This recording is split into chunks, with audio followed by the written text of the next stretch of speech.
Okay guys, this video has been a long time coming. I think it's time I'm just 100% honest with you guys and open with you guys. I kind of wanted to wait until I made a video like this just to make sure I had all of you guys' support. And yeah, it's nice to know that you guys have my back now in case Project Zorgo comes after me. You know, I feel like I can count on you guys. So anyway, for those of you who don't know who I am, my name is Daniel, formerly known as PZ1, and I used to work in a hacker organization called Project Zorgo. And this video is about why I left Project Zorgo, and a little bit of why I joined in the first place, because a lot of you guys might be thinking, Daniel, why would you ever join such a horrible organization in the first place? What's wrong with you, boy? So I just want to explain myself and just say, it wasn't like that when I first started. I would never work for such a horrible organization, willingly. Okay, so let's just start out with hacker groups. You know, there's actually good hacker groups out there. I know it sounds a little weird for there to be good hackers, but there are.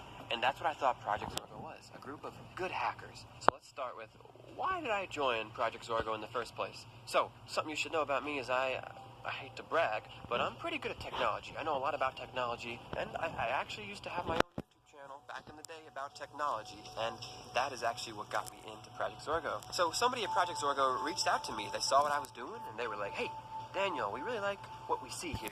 We think you'd be a good fit on our team. So I was like, okay, tell me a little bit more about this team. What do you guys do exactly? And this is what they told me. They said, Project Zorgo is an organization whose mission is to get rid of inappropriate content on YouTube. And how they were going to do that is, hack into those channels and delete them. Because on YouTube, you're not supposed to upload inappropriate stuff, you know, people breaking the law. I thought that was a great idea. So I was like, you know what? I needed the money too, okay? So I said, sure, I'll join. So yeah, there you have it. Project Zorgo lied to me. Okay, so I guess at this point you're probably saying, all right, Daniel, you know, you're kind of stupid. Didn't you watch the videos you were in charge of deleting? But the answer to that is no. I wasn't in charge of actually executing the deletion of videos. I was just the behind-the-scenes guy.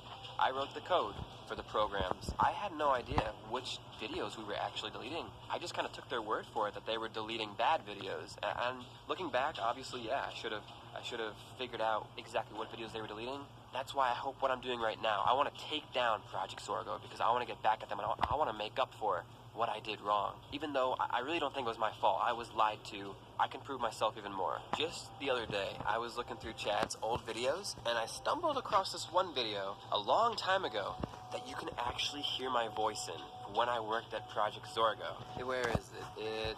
It's this one right here, okay? So in this video, Chad and V, they find this secret room. It's actually a room that me and the other Project Zorgo members would go to a lot to have certain meetings. There's a part in this video where Chad and V, they hear hackers coming. They hear their footsteps. So whose footsteps were those, you might ask? It's funny, like, I didn't know Chad and V were in this room. And I didn't know they were listening to a conversation I was having with another Project Zorgo member. But if you listen really carefully, you can hear me talking, and you can kind of make out what I'm saying. If you listen closely, you'll hear the other Project Zorgo member ask me, how do you like the job so far? And I respond, it's nice to see a hacker organization founded on integrity and kindness. So far, it's good to see an organization founded on integrity.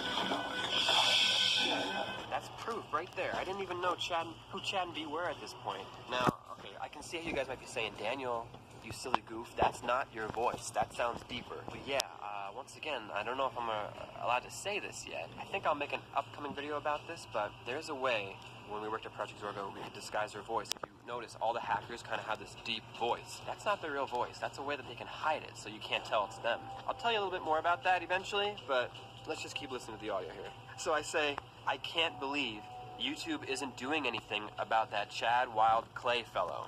I can't believe YouTube isn't doing anything about that Chad Wild Clay fellow. Good thing we're here to take matters into our own hands. I was told that Chad Wild Clay was making some really inappropriate videos. And I just couldn't believe it. I was like, why isn't YouTube doing anything about this guy? Why do we have to take matters into our own hands? Now I understand. It's because Chad Wild Clay has been making awesome fun videos. There's nothing wrong with them. And then you hear me say, have you seen my gloves? Have you seen my gloves, buddy? I thought I left them right. Because I remember I was missing these yellow gloves that wouldn't leave fingerprints behind.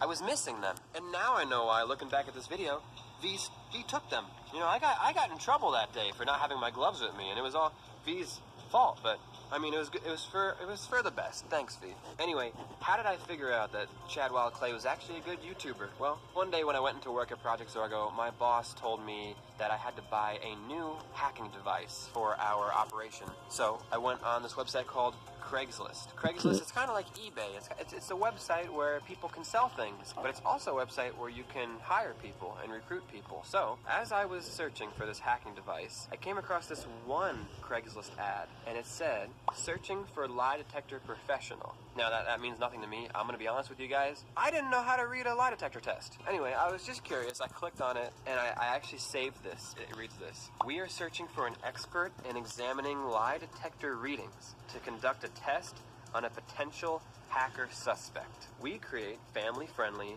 YouTube videos that are being deleted by hackers, so it is very important we find a professional lie detector examiner who can help us put a stop to this. And then on the bottom, it was signed Chad Wild Clay. And I just saw that, and I was like, what the heck? It says family-friendly YouTube videos. Those aren't bad videos. What is Project Zorgo doing deleting these videos? So I went to go click to respond to him, but it was blocked. My laptop, not this one. My laptop, it was like Project Zorgo blocked Chad Wild Clay's channel, Chad Wild Clay's email address. They blocked everything about him, so I couldn't get in contact with him. So the only way I could think of to help him was to put out my own Craigslist ad saying, hey, I'm a lie detector expert. Come hire me. And yeah, while I was there that day giving them the lie detector tests, I wanted to tell them so bad, guys, you are in trouble. I just knew if I said something out loud, the microphones that Project Zorgo hid in their walls would hear me, and my whole plan would be ruined. So I had to write it on a piece of paper, rip it up, and then hide it in different locations in their house. So long story short, it worked. I was in trouble for a long time there. I was hunted down by Project Zorgo. All this stuff happened. I won't get into it right now, because I want to talk about something else that just happened a couple weeks ago. Project Zorgo pretty much announced what the doomsday date is. So far, it's already been proven that the doomsday date is November something 2018. We still don't know what's going to happen. We just know it's going to be really bad. But the day is missing until Project Zorgo's newest video. They have a phone number now, guys, and they told people to call it. I'm going to call them right now, and you guys can see what happens when you call Project Zorgo. Thomas Jefferson, New Jersey, Planetary, Leather, Gemini. Project Zorgo is watching and listening. Makes no sense, right? What does that even mean? Well, I think I figured it out. It said Thomas Jefferson. Thomas Jefferson was the third president of the United States of America. And then it said New Jersey. Now, New Jersey was the third state to become part of the USA. Then he said Earth. Earth is the third planet away from the sun. Do you see the theme here, guys? I think it's 3.